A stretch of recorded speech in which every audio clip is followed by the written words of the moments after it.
لو اتعرض عليك مليون دولار مقابل ان تحط والدتك في دار مسنين، رد فعلك ايه؟ رد فعلي اللي هيديني الفلوس دي هولع فوق في الفلوس، هولع فوق في الفلوس. ليه؟ الام اولا تعبت، شالت، ربت، تعبت عشان الواحد.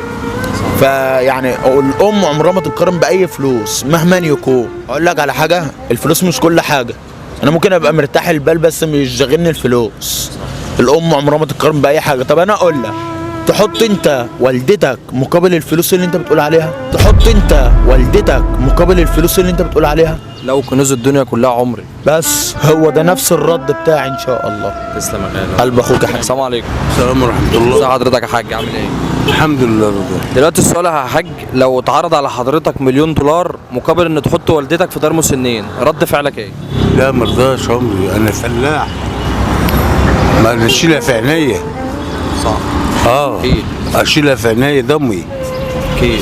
كفاية إني شريتني 9 أشهر في بطنها ورضعتني سنتين. كفاية إني شريتني 9 أشهر في بطنها ورضعتني سنتين.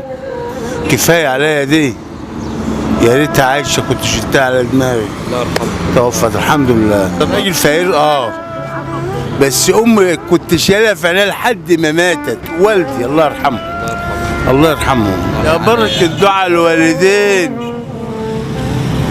الا دعاء الوالدين في الدنيا هو اللي بيعود للواحد. الفلوس طبعا مش هتفيد بحاجه. لا فلوس ايه؟ ما ياما جبنا فلوس وياما راحت فلوس. عملنا بقى ايه؟ ما عملناش حاجه. لا الحمد لله. تسلم والله يا حاج، ربنا يكرمك يا رب. ربنا يبارك لك. شكرا. ربنا يبارك لك حبيبي. الله يبارك لك. الله يخليك. شكرا يا حاج.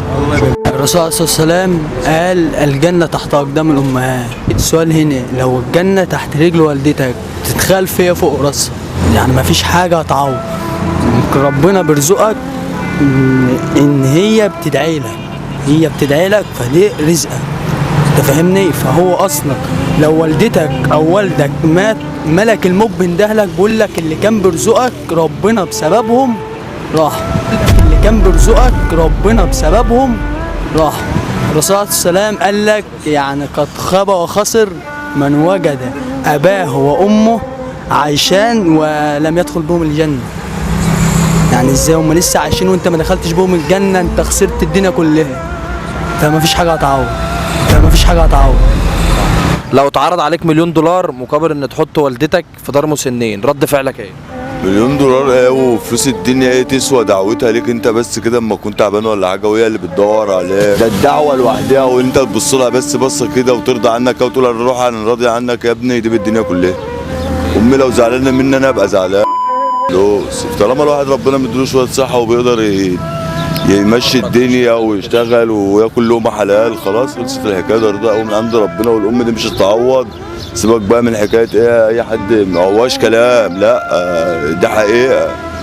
ده الام ما فيش بعديها. شوف هي بقى انت كنت ايه وخلتك بقت من حته بلا لحمه حمرا كده، استحملتك اللي انت دلوقتي اتجوزت وخلفت، عرفت قيمه دي. ما هو ده برضه بيعرفك قيمه الام وقيمه الاب. عرض عليه حضرتك مليون دولار مقابل تحط والدتك في دار مسنين، رد فعلك ايه؟ لا طبعا. ليه؟ لا طبعا مستحيل طبعا. ليه بقى؟ ليه طبعا؟ قدام دار المسنين لو انا موجود. ازاي انا اكون انا وديها دار المسنين؟ ليه يعني؟ عشان ايه يعني؟